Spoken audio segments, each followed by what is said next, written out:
guys? Welcome to the very first episode of Access Granted. So this is a rebrand of the Setup podcast I was doing a couple months ago, and I wanted to start afresh. Just because I just want to get a new idea, something. It's just something I want to create, man. Like I don't know, I didn't really like set it off.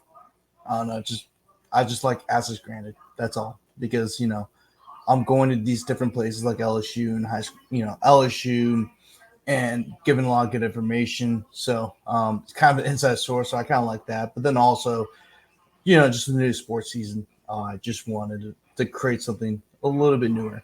Um, I also hadn't produced it, in a couple months anyway, just because I was just so busy. Life hit me fast. So the last time you guys saw me do like a solo podcast, I was just doing this, but now I'm working with Chris City Sports, and there's some other things that may pop up as well. So I just got really caught up, and just everything just happened so fast during the summer. But anyway, I'm back doing this solo podcast, and of course I had guests on. But I just wanted to talk. I just want to have another solo podcast. And I'm going to produce this weekly. Whether it's gonna be once or twice. Most of the time, it'll probably once. Then, whenever I can, I'll probably do it twice weekly. So anyway, there's a good bit to talk about with LSU, with the Saints. Obviously, LSU they gained two big time commitments over the past couple of days, and then I'm gonna kind of recap everything that's going on with LSU football. They're entering their final week of fall camp next and on Tuesday, which will be on Tuesday, they will start prepping for USC next week as they'll play the number 23 USC Trojans. um, it'll be another big time matchup on Labor Day weekend, of course. Like the last 2 years, it'll be on a Sunday. So there's a really big time game, very important game for LSU. Remember, they've also lost the last four season openers, starting back when they lost against Mississippi State, where they infamously gave up 634 passing yards, which is still an SEC record, I believe. It'd be hard for me not. It'd be hard for me to believe that it's been broken since then. But then also, obviously UCLA, they lost by double digits back in LA, which kind of set the course of what was to come for the end of the Ed Orgeron era. And then obviously the last 2 years, he had the Florida State debacles. I mean, there was two embarrassing losses to Florida State the last few years. Embarrassing in different degrees, but it's still embarrassing. So it's a very important game for LSU. We'll do a lot more LSU versus USC next week. Right now, I'm just going to kind of recap what's been going on during fall camp so far. And then also we're going to talk about the Saints as well and recap the preseason game yesterday, as well as some things to look out for during, because obviously right now we're in the preseason, and then they start the regular season games. I believe it will be mid to September, which is usually when the NFL starts. So with further ado, let's start with LSU. So LSU started their fall camp few weeks ago. Believe it was on August 4th or 5th. It was the very first Thursday of August. So that's when they started, and it's been pretty eventful. I'm actually really liking how they're progressing so far throughout fall camp. And it's a lot different. Of course, the offense is still basically the same. Obviously, Joe Sloan got promoted to offense coordinator, so he's still the quarterbacks coach. He's got a new role in the play calling. Cortez Hankton is the co-OC along with Joe Sloan, and of course, he's still his receivers coach. The only new addition to the offensive staff is actually Slade Nagel, who came over from Tulane. He was the offensive coordinator over there last year, as well as their tight ends coach. Now he's of course, he takes the same role at LSU, except instead of being the offensive coordinator, he's the special teams coordinator and then the tight ends. And of course, other coaches help with the special teams as well. So he's really mainly the special team, the tight ends coach, but he has the role of special teams coordinator. But a lot of people help up with that as well, including Bob Diaco. You if you go to every practice I've been at, Bob Diaco has been basically leading the special teams. And it's hard to miss him because he's got a pretty thick New Jersey accent. But that's the only new addition to the offense, of course, and the offensive coaching staff. Of course, Brad Davis is back, one of the best offensive line coaches in the college football, let alone the SEC. But then on the defensive side, it's a whole new staff, and I think that's probably one of the biggest differences compared to last year. Like last year's staff, I'm not saying they're okay. Well, they're pretty bad. I mean, obviously, all you got to do is look at the numbers, but it just seemed like there was no cohesion with the defensive staff, right? I just felt like, obviously losing Jimmy Lindsey right before fall camp also hurt the defense as well. I believe LSU went through 4 or 5 defensive line coaches from the spring all the way to last season's end. So they started off with Jamar Cain. He leaves to the Broncos. Then they have another guy coming, but then he leaves to become this defensive line coach at Tulane. They bring in Jimmy Lindsey. Then Jimmy Lindsey has a health issue where he basically missed the whole entire year. He was back in the office, but it was more of an off the field role. He wasn't on the field coaching or anything like that. So they moved Rob Jancek to the defensive line coach, John Jancek, to defensive line coach. But because that's not his expertise, they had to bring in Pete Jenkins out of retirement. So it was a pretty hectic mess for the defensive line, and we'll get to the defensive line later. But for the defensive coaching staffs, of course, Blake Baker's the new defensive coordinator. Corey Raymond's back as a cornerbacks coach. And then Bo Davis, who I think might be the most important hire for LSU this season. Of course, a lot of people can say Corey Raymond, and you're already kind of seeing the impact of Corey Raymond, not only on the practice field as well, but also in the recruiting space. Given where the interior defensive line is at right now, they're still trying to figure out who's who. I mean, obviously, right now, I'll break that down later. But he's going to be a very integral piece for this LSU defense this year, and especially given what to say the defensive line, especially on the interior where it's at right now, it's very important that you have a guy like Bo Davis who is a great player developer. I mean, everywhere he's been, he's developed guys who've gone on to the NFL. Texas was probably one of the softer teams in college football.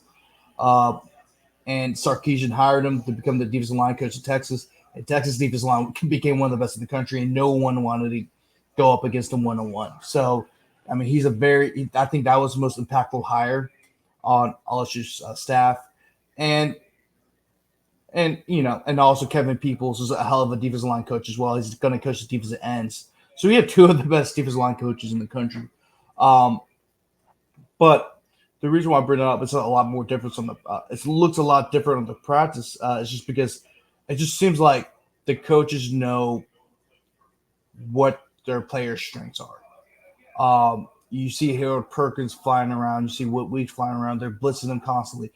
They moved Major Burns to the star position, which is like their rover. And he's looked fantastic all throughout fall camp. And that's where he should have been last year. For some reason, Matt House didn't do that, which kind of goes back to my point where this coaching staff understands where their players' strengths are. And then also, I don't want to criticize other coaches, how they coach, but it just seemed like last year the coaches weren't really going after the ass, right? Like I think it was a little bit too friendly. I didn't really see any like high energy on the defensive field. Maybe on the offense, of course, but defense, I really didn't see that. But this year you see Corey Raymond giving tough love to all of his players.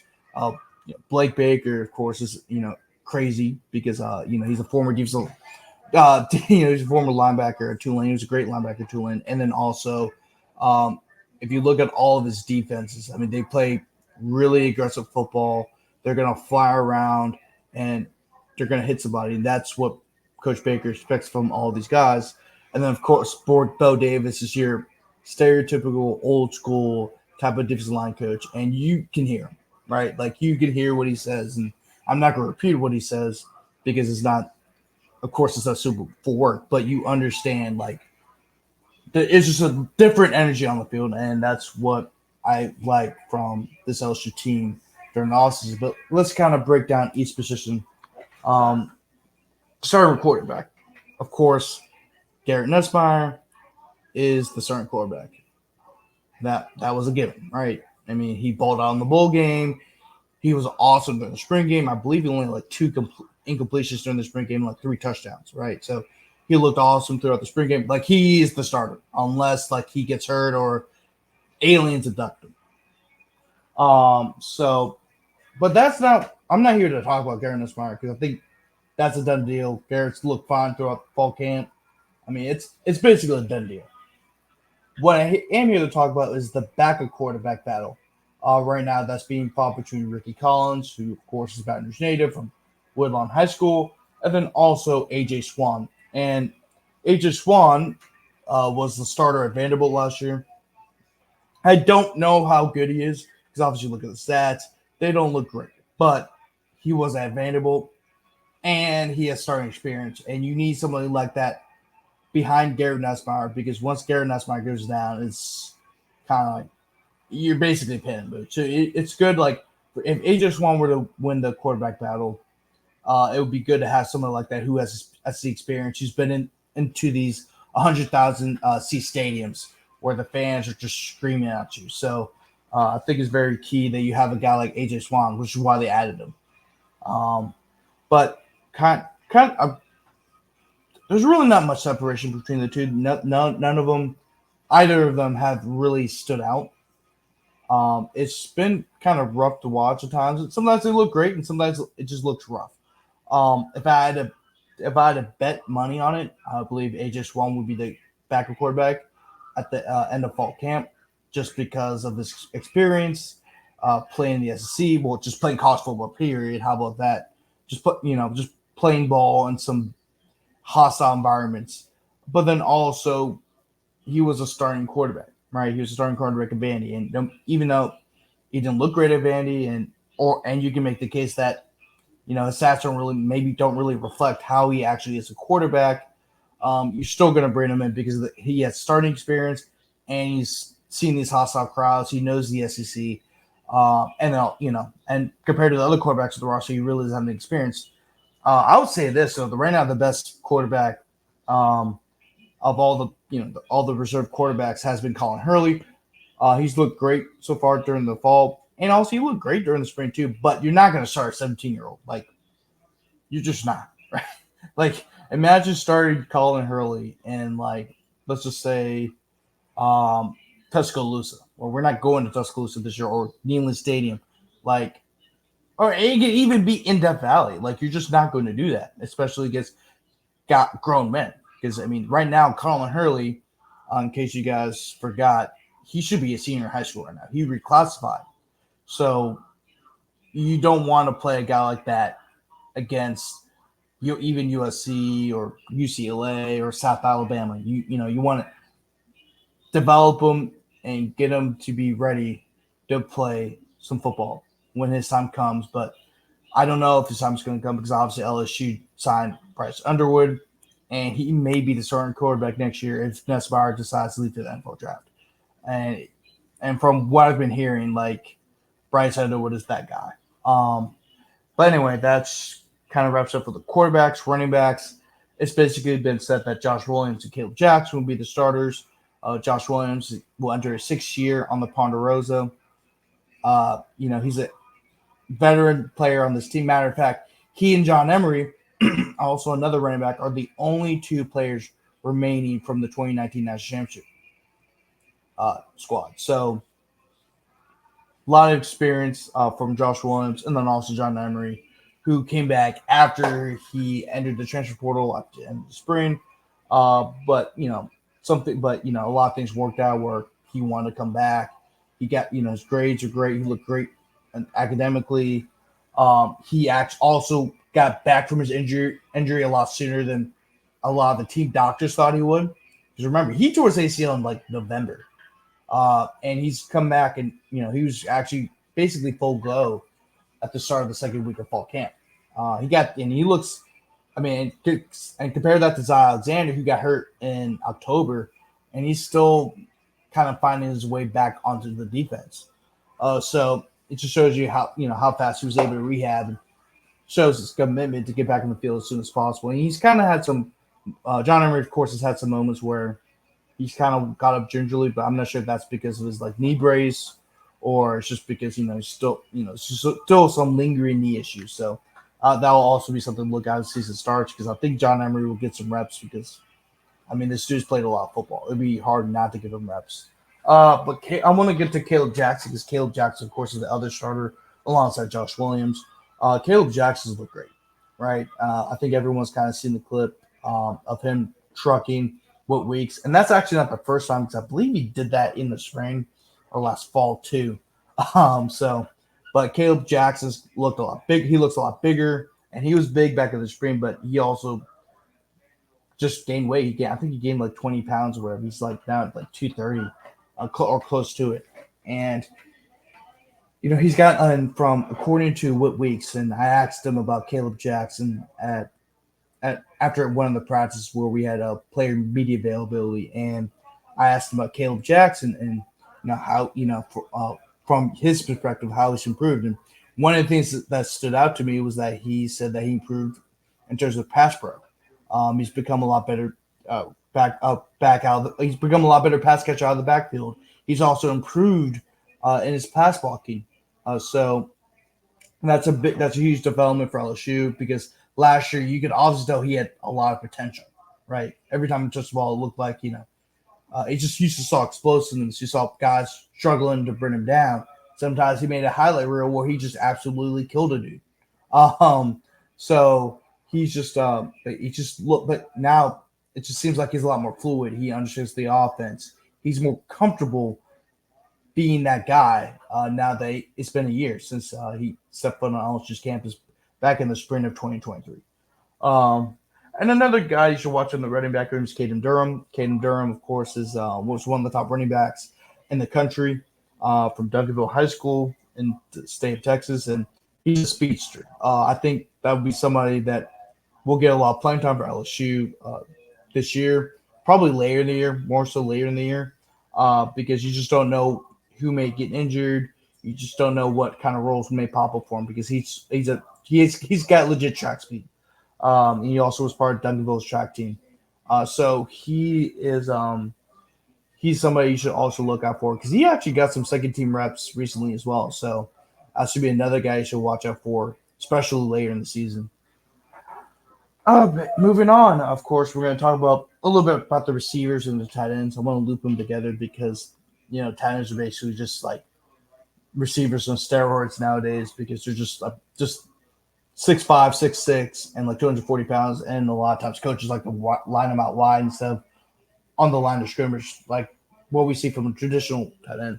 But the receivers, of course, the starting receivers are Tyron Lacey, who's looked awesome throughout the fall camp. The only question about him is that will he become that guy when the season starts? He's always looked great in practice, but when the games start, can he keep that consistency? You also have C.J. Daniels, who transferred in from Liberty, had over 1,000 yards receiving, and I believe he had 10 touchdowns in an offense that was a run-first offense. So it's very important that he was a very important guy they got out of the transfer portal. And at first it was kind of rough goings for him at first, just because he was a new guy on campus. He had to learn a new offense. He had to build chemistry with his teammates, including Gary Nussmeier. So it took a little time, but now in the fall camp, he's really blossomed. He looks awesome out there on the practice field. And, and they seemed like they had a lot more chemistry, just from working on the offseason, running routes in the offseason, and then also just building more chemistry with his teammates. Kyron Lacy, of course, was a huge help in that because Kyron Lacy also transferred from a group of five school. He transferred in from, of course, you guys may already know, but Kyron Lacy transferred in from UL. I'm talking about UL Lafayette or Louisiana or the Raging Cajuns. I don't know. Because I know there might be some people from Lafayette who might object to, whatever you call them. But he understands how to transition pretty well, and so he was able to help out CJ with all those things. But anyway, we talked about CJ Daniels, we talked about Kyron Lacy. Another starting receiver is Chris Hilton. Chris Hilton, of course, the biggest story about him is that can he stay healthy? Because when he's healthy, he looks like one of the better players on the field. Every time he's on the field and healthy, seems like there's always a big play that's going to come out of him. But now he seems like he's 100% healthy. It's just a matter of can he stay healthy for the rest of the year? Because when he is healthy, he is not only a deep threat. He's known to be a deep threat, but he's a great pass catcher in the short passing game as well, and he's done a lot to improve his game all around. And then, of course, the starting tight end will be Mason Taylor. Mason Taylor's gotten a lot of great pub just because, he's been not only a reliable pass catcher for LSU, but also a reliable blocker as well. And now that the Titans become a much bigger part of the offense this year, given the depth of the room, and which I'll talk a little bit about that as well, just in just a second. But then also, if you look at Brian Kelly's past teams, Titans have always been a big part of the offense. It's just that last year, you have guys like Brian Thomas and Malik Neighbors, and it's hard not to give them the ball when they're just better. They're the two best receivers in college football, right? And they both were drafted in the first round. So, Mason Taylor had to deal with some health issues too. Like, he was battling injuries all throughout the year, but now he's 100% healthy. And then also you had to take a step drop. You also had to deal with the drop in production because of Malik Neighbors and Brian Thomas Jr. But now it looks like he's going to have a big year. And then and behind him, you have two big-time tight ends in Kamarian Pimpton and freshman Cherry Green. Kamarian Pimpton, of course, got a lot of good press last fall camp because, he was 6'6", 235 pounds then, and it was hard not to miss him, right? I mean, he has a large catch radius. He was either just as fast as the DBs, and he was too fast for the linebackers, and he was too big for the DBs, and he's going to take a lot more reps this year, and he's got a lot of reps with the first team. A lot of times you may see Mason Taylor and Kamarian Pimpton be a part of the first team. Sometimes they're both on the line. Sometimes one guy's out wide and one guy's at the line, or sometimes they might be both out wide. So they're going to get the tight ends. They're going to be a much bigger part of the offense this year. And, of course, Trey Green was the number one tight end in the country last year, 5-star out of Zachary High School. And he's been very impressive as well. And he's usually, whenever he's on the field, he's usually been a safety blanket for the quarterbacks, just because he's 6'7", 245 pounds. He's got a large catch radius. He's also a great basketball player. He was a great basketball player in high school too. And he's actually going to be an LSU's basketball team as well. So he's got kind of crazy vert, and it's going to be hard not to overthrow him. It's going to be hard not to overthrow him, and it's also going to be hard for quarterbacks not to throw in the ball just because people can't. I mean, you can't guard that. It doesn't matter how tall that DB is. He can be a 6'3", 6'4" DB. You're still going to have a 3-inch height difference between Trey Green and that defensive back. So that's kind of where things lie with the receiving core. And, of course, the second team receivers are Aaron Anderson, Kyle Parker, and Xavier Thomas. Xavier Thomas will be a huge part of the return game. That's why LSU brought him in. Because if he doesn't play, if he's not going to let's say he's not going to be a part of the first team offense, he's definitely going to be a rotational piece in that receiving core. But he's also going to be brought in to be a returner, which is something LSU has desperately needed the last few years because they haven't had anything. Obviously we know about Greg Clay. The whole purpose of Greg Clay returning punts last year, which is simply just to catch the ball. And then fans were happy. Like, I'm not even joking. Like, they were literally clap and cheer when Greg Clayton caught a punt because that's how bad their return game's been because muff punts and muff kick returns. I mean, it's just been bad. And that's what Aaron Anderson was brought in to be last year as well. But Aaron Anderson just injury issues. And then when he did try to return a punt last year against Florida State, he muffed it. And luckily, LSU was able to get an interception like a couple plays later. But Brian Kelly can afford to have Aaron Anderson. The whole purpose of bringing him in was to be that guy in the return game, but you ended up not being that guy. So it's kind of so he just became a liability. So that's and then Kyle Parker, of course, looked great as well. I think he actually might be one of the better route runners on the team. Actually, might be the best because there's always some separation between him and the DB. It's just a matter of consistency catching the ball. That's a little bit his only issue. He's had, I won't say a whole lot of drops, but he's had some notable drops where like, damn, dude, you got to catch that, because he's wide open by a couple yards and the ball goes right through his hands. Like, he's got to catch it. But Kyle Parker's looked fantastic this spring, looked fantastic the last spring and this fall camp during the spring and then last fall camp as well. So I'm not really too worried about Kyle Parker because he's looked great, So I'm not really worried about him. But Sean Sampson, of course, got some reps with the second team. But I don't know how much he's going to contribute this year just because consistency. I mean, that's basically it for him. Jelani Watkins, he's one of the true freshman receivers that LSU brought in. He's been in a walking boot, and Colin Billio, of course, is another big-time receiver in that freshman class. But he's not. I don't think he's going to play that much this year as well because this receiving core is really deep, right? So, anyway, the offensive line, everyone knows about it. Will Campbell left tackle, Garrett Dellinger left guard, DJ Chester center, Miles Frazier at right guard, and then Emory Jones at right tackle, right? And Emory Jones and Will Campbell, of course, are both projected to be the first round. Will Campbell will be a top 5 pick, probably a favorite to win the Outland Award, the Outland Trophy, which is rewarded to the best lineman, offense or defense. So I think I think he's a favorite to win the Outland Trophy, which I think if I was a betting man, probably would be the favorite. Probably put a lot of money into it, but I'm not into gambling. So, but I'll say this: I think this is the most notable development with the offensive line because there really hasn't been any. But this is pretty notable, and that was, when DJ Chester was out with the stomach bug. He recently had a stomach bug, and so he had to sit out a practice or two. Garrett Dellinger was moved to center, and then they put in Tyree Adams at left guard.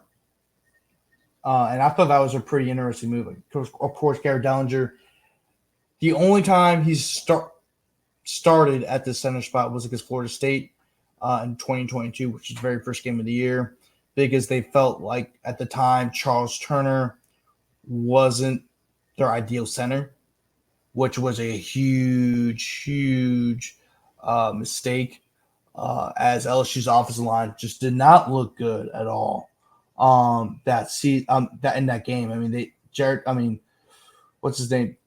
Jane Daniels was just running for his life during that game. And that's not because Garrett Dellinger was a bad center, but Charles, it was much better for Charles Turner to be at center because that's the position he was comfortable in. But then also Garrett Dellinger is one of the best interior offensive linemen in the country. Well, now he is. I mean, now he's viewed as such, but then I think Garrett Dellinger, I thought he looked great. His freshman in 2021. I don't know why they moved him to center, because and it's kind of weird because Charles Turner was actually like 6'4" and 290 pounds, so he was like ideal center. And so they had Cameron Wire And so, and by the way, this is before Emory Jones was starting. So it was Cameron Wire at right tackle, and he, by the way, he looked awful that game.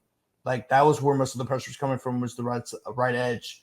It was Miles Frazier right guard, Cameron Wire right tackle, Garrett Donger center, left guard.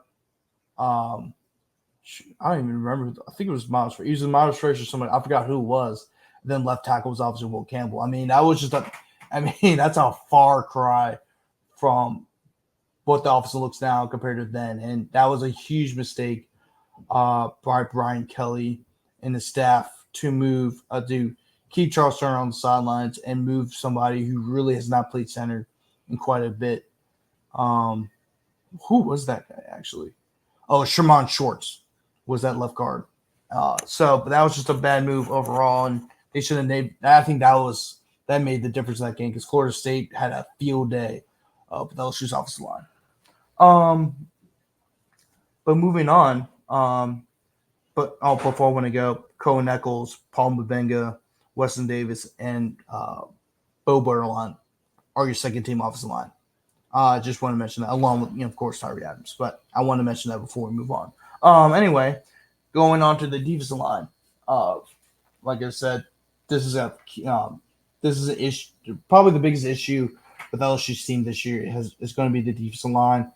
However, I would say this defensive ends look fine. I'm glad with how the defensive ends look. They have a lot of depth. So Braden Swinson and Savion Jones, your starters and ends. Savion Jones has been probably the most improved player on this LSU team, in my opinion. Just looking at Fall Camp. I believe he is the only player to beat Will Campbell in one-on-ones multiple times. I don't think any other player's done that. As a matter of fact, Will Campbell's probably only lost less than, if you had to count to 5, if you had to count all your fingers or your hand, he's probably lost less than that, right? And so, but Savion Jones is the only one who's been a multiple times. As a matter of fact, he might have been the only one to beat him in one-on-ones.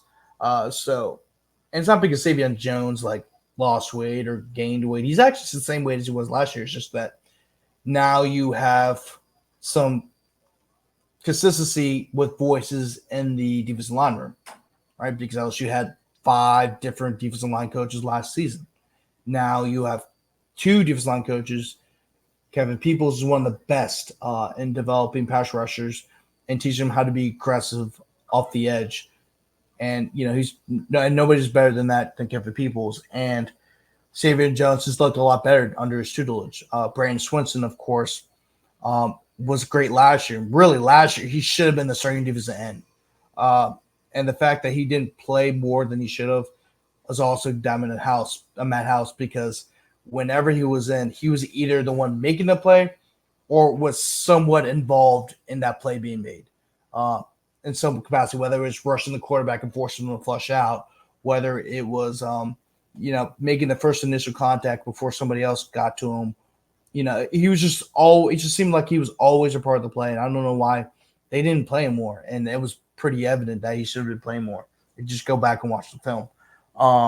But behind them are Paris Shand, Gabe Relaford, Deshaun Womack. Deshaun Womack, of course, was the 5-star, was one of the jewels of the 2023 recruiting class, the 5-star of the state of Maryland. Paris Shand, of course, was brought in from Arizona. He's looked great during the fall as well. I think Gabe Relaford, of course, is the true freshman defensive end from Evangel Christian. And I can tell you this about Gabe Relaford, man. I watched him play against Archbishop Shaw because I was covering it. I was covering that playoff game. And it was very clear from the start to finish that this guy was a legit SEC recruit. And LSU should be glad that he ended up decommitting from A&M to commit to LSU. I mean, he was just a freak. And they cannot block him. And Shaw had a great offensive line too. I think he had an offensive line that committed to Air Force. That was a pretty solid offensive line. It was you know what I'm saying? So, and his team actually ended up losing because that was a great Shaw team as well. I mean, they got 2 guys right there on their team that are both committed to Michigan. So, That's a great program over there at Archbishop Shaw on the West Bank of New Orleans. But Gabe Relaford has looked fantastic throughout the spring. But I also want to mention Kalaj Cobbins from Destrehan. I'm not sure how early he's going to play, but he's going to play. He's probably going to start with special teams and then kind of work his way up to be a part of the defensive line because he's looked awesome throughout fall camp. He was awesome during the spring.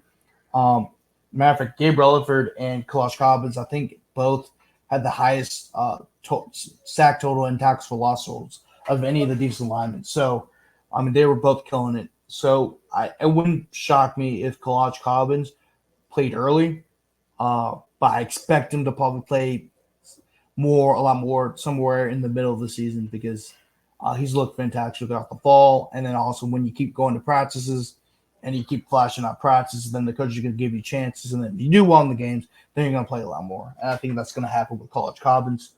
I also got to see him play in high school at Destrehan High School, and he's a freak as well. About the same, 6'2", 6'3", 250, 260 pounds. I'm not sure if he's gained weight since then, but he's a freak. But yeah, that kind of wraps up for the defensive ends. Now I'm going to go on to the defensive tackles, and that's kind of the position where there's a little bit of concern, right?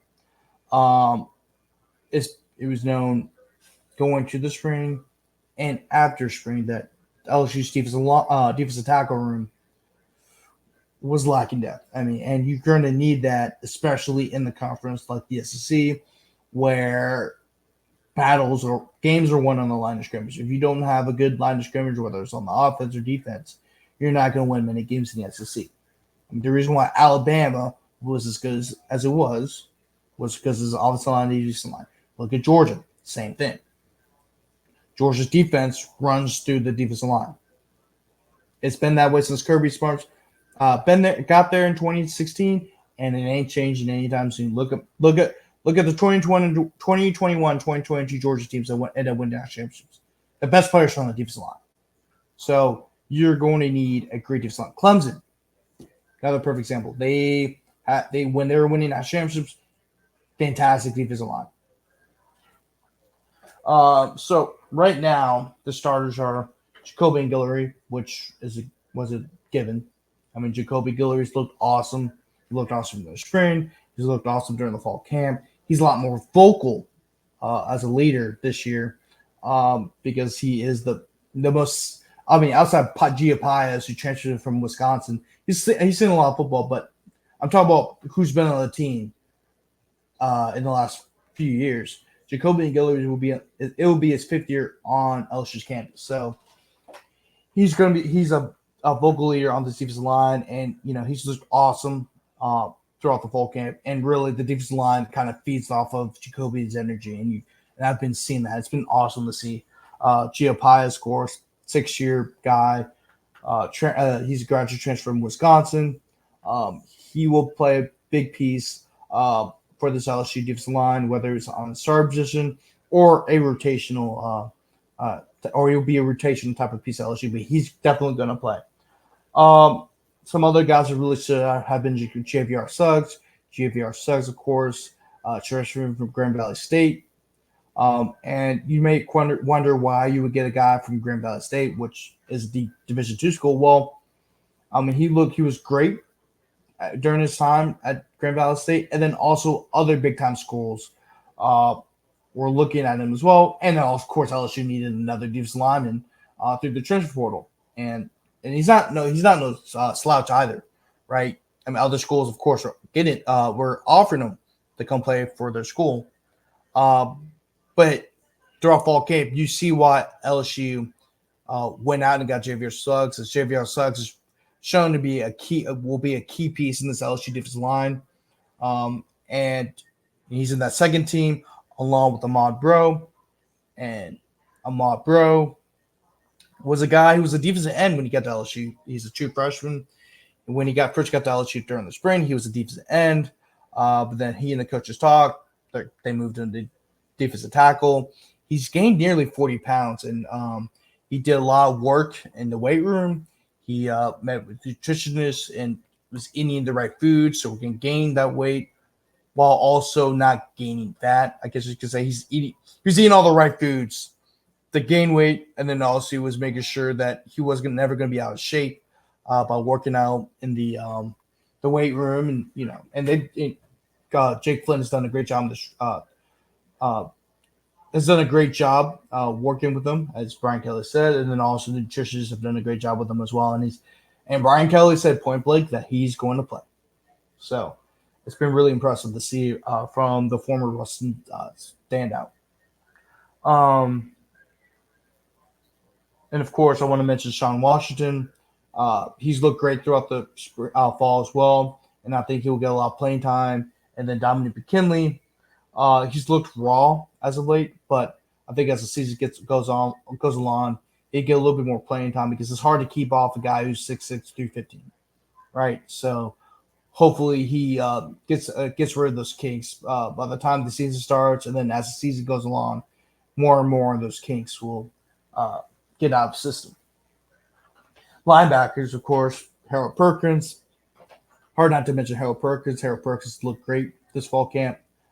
Like I said earlier, this coaching staff knows what to do with their players, given and what are their strengths, what are their weaknesses, and then also working on those weaknesses as well.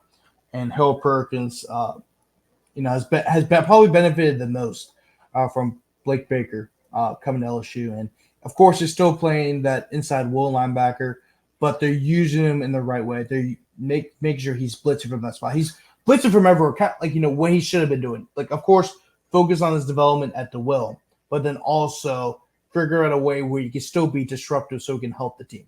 And Blake Baker's done a great job of that, along with Whit Weeks. And Whit Weeks is very similar to Harold Perkins the way they play. The only difference is that Whit Weeks is a little bit bigger. Whit Weeks is more of your traditional will linebacker, 6'2", 240 pounds, is fast as hell, and is strong as hell. And he's looked awesome throughout the fall camp as well. Also a hell of a character, by the way. Straight, like if I had to describe a Georgia dude, and I just had to name a person, who is your ideal Georgia boy? And that's Whit Weeks. Just look up any interview, bro. You'll see it right away. But anyway, Greg Penn, of course, is the leader of this linebacker room. He will be the starter alongside Harold Perkins. And then, of course, one of the Weeks brothers will come in and rotate. And by the way, Wes Weeks, also another very underrated player on this LSU team. And Blake Baker said so. Like, that's another guy. I know we all like to talk about Wet, but Wes, man, he's looked awesome throughout the fall. During some goal line situations, he made some key stops. He was either the one making the play or the one in the play, right? So he's another guy you guys need to focus on as well. But Greg Penn, of course, like I said, he's the starter alongside Harold Perkins. He's the bona fide leader of this room, pretty much the bona fide leader of the defense. He's the one that has the green dot communication with Blake Baker. He's the one that's calling all the shots. And, of course, when he's on the field, it will be Harold. But he is the bona fide leader of not only the linebacker room, but of this defense. In the defensive backfield, it's been kind of interesting. Sage Ryan got moved to cornerback. He played a lot of cornerback last year. Originally, he was going to play a lot of safety, but they decided to move back to cornerback because they feel like that's where he's best suited. And he's the starter opposite Ashley Stamps, who's had a great fall camp. Still needs to work on his consistency.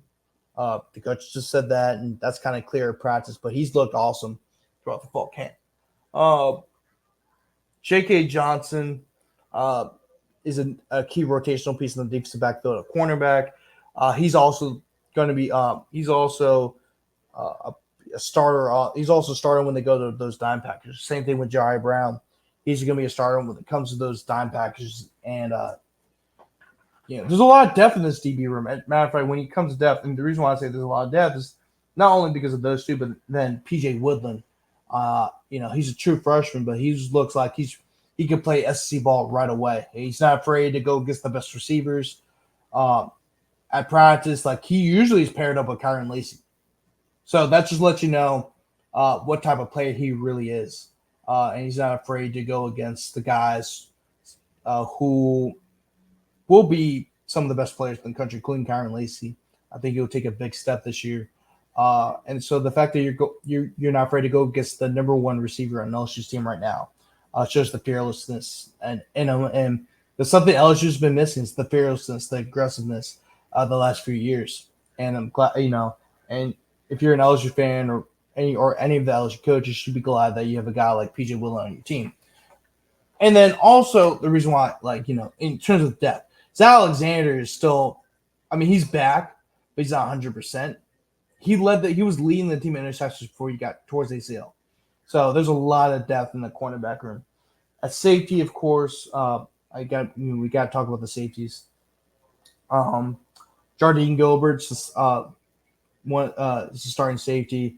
He was a huge piece that LSU picked up during the transfer portal, and it's been showing throughout the spring and throughout the fall camp as he's shown, leadership in a very young group. That defensive backs are a pretty young group. A lot of them are freshmen and sophomores. So to have a guy like Jardine Gilbert, he started over 30 games in the SEC when he was at A&M the last couple of years. That was a huge pickup for LSU. And in the day by day, it just looks like he's got, he's a huge piece of this LSU defense. Of course, Jordan Allen is the opposite safety. It's the safety opposite of Jardine Gilbert. And then, of course, I mentioned Major Burns moved down to star, which is a perfect landing spot for him. People don't I know Major Burns got a lot of slack last year, but not a lot of slack, but a lot of flack last year for his play, especially at safety. But he led the team in tackles. He's actually might be not only the best tackling defensive back on LSU's team, but he might be the best tackler on LSU's team, period. He led the team with 89 tackles. So him being in that star spot close to the line, I think is a huge, huge move for LSU. And I actually really like it. And it's shown throughout fall camp. And then also Deshaun Spears, a true freshman. You should watch out for him. Freaking nature, 6'3", 6'4", 210 pounds. He can hit, and he is a very athletic safety who can not only chase down the ball carrier, but also can move around and make the interception. Up there, Kylan Jackson is your bona fide guy. He's either going to play safety or he's going to play. Sorry, he can play both, and that's going to be another guy to watch out for. Kylan Jackson right now is this star right behind. He's the guy right behind Major Burns, the star. And Juwan Johnson's made some noise as well. Special teams, of course, Damon Ramos is given as a kicker. Right now, Blake Oschendorf, the transfer from Louisiana Tech, is the starting punter. And then your returners, Xavier Thomas will both return kicks and punts. And then the other kick returner that still needs to be worked up, I believe it will be Kyle Parker. I got to go back and watch some of my clips I posted, but I believe it will be Kyle Parker or Aaron Anderson. It's either one of those two. I'll talk a little bit more about LSU later this week because they have practice once again on Wednesday, and then of course you have the scrimmage on Saturday. So I'll give some more in depth of what goes on later this week. But I also want to give you a rundown, like who's who on the depth, in my opinion, on the depth chart and what's been shown to us, right? So I want to inform you guys. But no, also this just team overall has looked a lot better. A lot of people have been asking me how they're looking out there. Is the defense going to suck again this year? Because, it was a disaster defensively last year. I'm really confident in this team. This year compared to last year. Last year, even though you had great feelings with the offense, but the defense, you're like, I don't know. Because they didn't look great during the fall last year. So I think LSU football is in a much different spot compared to they were last year around this time. Let's talk some Saints football, man. Let's talk some New Orleans Saints, bro. Hell yeah. So right now, of course, last night they had the preseason game against the 49ers, and The Saints, the first drive, because obviously the first offense was on the first drive of the game. Yeah, so on the first drive of the game for the Saints, they had their first team offense in, and they were awesome.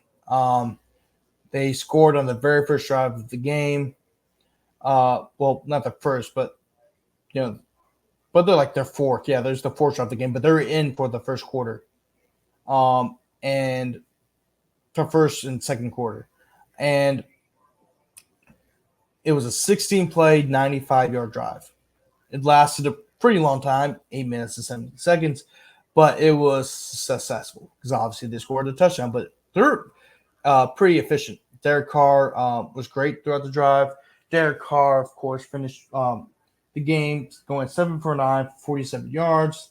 But I think that wasn't the story, was not the passing game. It was the running game, and that's something that the Saints really, really struggled with last year. I mean, they were horrible. Horrible. And you can't – and that a lot of that had to do with the offensive line. I mean, the offensive line is still going to be a weakness for the Saints this season. Obviously, Ryan Ramczyk will miss the whole entire year, and his career might be done. Trevor Penning has not looked great. I mean, that's been pretty well established, but this Saints offensive line is going to be one of the worst in the NFL. But, the good thing is what I'm liking from the Saints is that they're showing a lot more creativity in the offense. I don't know how much how much of that will mean when the games actually start and you have your starters in the whole entire game. But they look great. So, but yeah, Jamal Williams had 6.4 yards per carry. Don't know if he's going to get that in the regular season because I don't think he has that burst anymore. But he looked great. Jordan Mims, 37 yards, 10 carries for 37 yards. James Robinson, 5 carries for 27 yards. Taysom Hill ended up scoring the touchdown to cap off the drive. So it was a pretty successful drive, and that's something you want to see from the Saints offense, given how bad the offense was last year, especially running the ball. And that offensive line is still putrid, by the way. It is really, really putrid. And I know a lot of people were talking about Spencer Rattler. I'm not really that high in Spencer Rattler, right? Like, I'm not saying he's not a bad quarterback. I think I like the Saints drafting him, but people were acting like he's going to be better than Derek Carr. And I get Derek Carr has not really played well, and he deserves a lot of the flack that he's gotten. I think a lot, of course, he's got paid a lot of money by the Saints to perform at a high level, which he has not done. Which, I think a lot of blame has to go to Mickey Loomis, which that's another conversation for another time. Might happen later in this podcast, but Derek Carr, he looked good. 7 for 9, 47 yards, but, I don't know how that's going to look in the regular season. Right now, we're just talking about the preseason. So, but going back to Spencer Rattler, 4 for 8, 27 yards, lost a fumble that the 49ers gained. Just not a great day for him. Jake Haener, who I think will be the backup quarterback when it's all said and done. He looked good in the first game, 9 for 13 for 107 yards, 8.2 yards per completion. And he also threw that 58-yard pass to A.T. Perry in the first game against the Cardinals. And then this game against the 49ers, 7 for 13, 76 yards, and 5.8 yards per completion. So, I think Jake Haener's outperformed Spencer Rattler. I don't know why people aren't really talking about Jake Haener more. And I get it's because Spencer Rattler's the rookie, and obviously there's a lot of potential there. But Jake Haener, it happened to Jake Haener last year. Jake Haener was seen as like, oh, he's the next coming of Drew Brees because I guess people don't like Derek Carr. Even before the season, people did not like Derek Carr. Derek Carr might be the most hated man in New Orleans. I think a lot of it's his fault, but I think a lot of it's not really his fault. Obviously, Pete Carmichael was not a good offensive coordinator. He even said to Dennis Allen that, hey, I don't want to call the plays because that's my weakness. But somehow, some way, Dennis Allen was able to convince him to become the offensive coordinator, which I think was a horrible decision. And matter of fact, it was even a worse decision not to fire him after the first year. But that's again another story for another time. But I mean, I'm not going to really go and break down the game all that well because it's the preseason. I don't really value the preseason all that much. I think the preseason really the only talk that should be coming out of the preseason is like, okay, who's going to make the team, who's going to contribute, how are the young players looking? That's what preseason is for. It's for getting warmed up for the season. I'm not going to take anything away. I'm not going to take anything from the preseason, and my reasoning for that is because the Lions in 2008 went 4-0 in the preseason. They did not win a single game in the regular season. That's why I don't take the preseason seriously. I think it's about who can you put in your roster, getting these young players ready for the season, and also getting these veteran players ready for the season. It's not, to me, I don't care about the wins and losses. I care about how are some of these younger players looking. How are these players back to full health? Like, that's what to me is the preseason is really about. But I think and that's like I said, Jake Kinner, I think will be the backup quarterback behind Derek Carr. And it's what's probably going to happen because then Allen's going to get a little desperate. Jake Kinner will probably start some games. And Derek Carr, if he got a lot of money, if he's not performing well, and you got a coaching staff who's trying to coach for their jobs, they're going to make some changes. So that's kind of like how I broke down the game. Not really much. But right now, if you want to look at some key spots, for the wide receivers, of course, Chris Olave and Rashid Shaheed are locks. They're going to play. Chris Olave is easily the best player, best receiver on the Saints team. Rashid Shaheed, of course, is probably the most dynamic player on this Saints offense. And, he's a true game breaker who was misused last year, even though he had a lot of great plays. That says a lot about Pete Carmichael. A.T. Perry is going to be – I think A.T. Perry is going to make the team. Cedric Willis is a guy who looks like he's going to make the team. And then basically the rest of the way, Mason Tipton, Stanley Morgan, St. Augulum, and New Orleans native. Equinamius, I don't know. I think it's Equinanius, St. Brown, Bub Means, Kevin Austin, Samson Nakua are all in the bubble. They're all getting roster. They're all trying to compete for a roster spot. And that's the way things are looking right now. Obviously, the next game will be basically a bigger game for a lot of these guys who are trying to make a roster. I'm trying to make the roster because I think a lot of them are going to play a lot more, and there's going to be a lot more focus on, okay, who's going to fill up our spots? Because we need 53 people on the team who are going to fill up those spots. I think that's what the third and final game is going to be for. Now, you're not going to see the starting offense at all. It's just going to be who do we want on our team. Also, at safety, since Justin Simmons decided to sign with the Dirty Birds, the starting safety spot alongside Tyrann Mathieu will come down to Jonathan Abram, Will Harris, and Jordan Howden. Right now, I think the favorite is Jonathan Abram, just how things are looking. And so that's how things are looking right there. Kicking battle, Blake Grupe and Charlie Smith are battling for this job. Charlie Smith was the one that hit the game-winning field goal against the Cardinals in their preseason game. And then, of course, Lou Headley and then Matthew Habel are competing for the starting job at punter. I also want to say this, too. Just from watching the game yesterday, and I think the pass rush looked a lot better, in my opinion. I think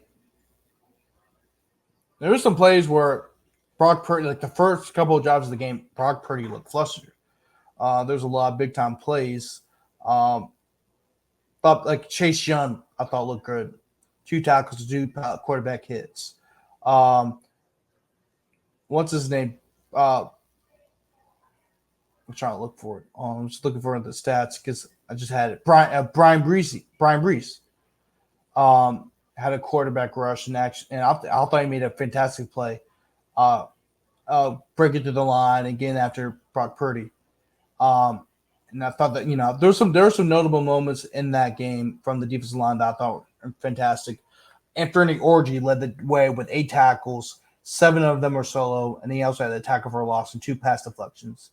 So I really like how Anthony Orgy played yesterday. Yes, his last name's Orgy. It's spelled Orji. But I thought he looked good.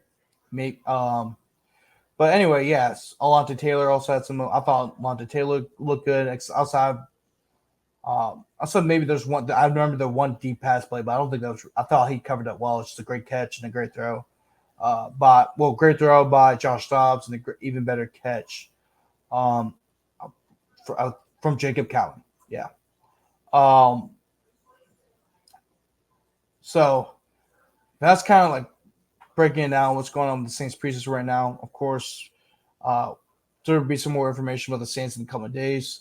So we're going to report more on that. I'm going to report more on that as well. I'm not a credentialed member of the Saints media, so I have to go off of what I read. So I don't want people to kind of like act like I'm an insider. I'm always going to be upfront about how much I know and what I do know and what I don't know. I'm always going to be like that.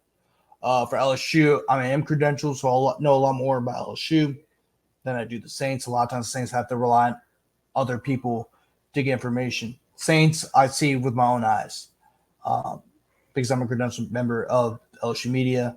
And, when you're credentialed, you get to see everything, right? You get the emails, you get all the information possible.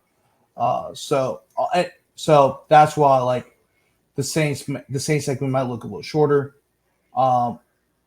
It's not so much that I don't know what's going on with the Saints. It's just that, like, I don't have the access. I don't have the access for the Saints like I do with the LSU, right? And also the NFL is really stingy about that as well. So I'm always going to be upfront about that. But anyway, that's going to do it for today's show. Probably going to shoot probably Friday. This podcast will be back Wednesday or Friday. Thursday, I got something going on. I'm going to be busy all day. I got a funeral to go on Thursday. Of course, it's a Daniel's funeral. So I'm going to be going to that on Thursday. And then also right after that, going to some high school scrimmages because I do a lot of high school coverage and also recruiting coverage, not only for Rougarou Sports Media, but also Crescent City Sports. So I'm going to be a pretty busy day on Thursday. So it'll probably be Friday. So I'll look forward to you guys then. Peace out.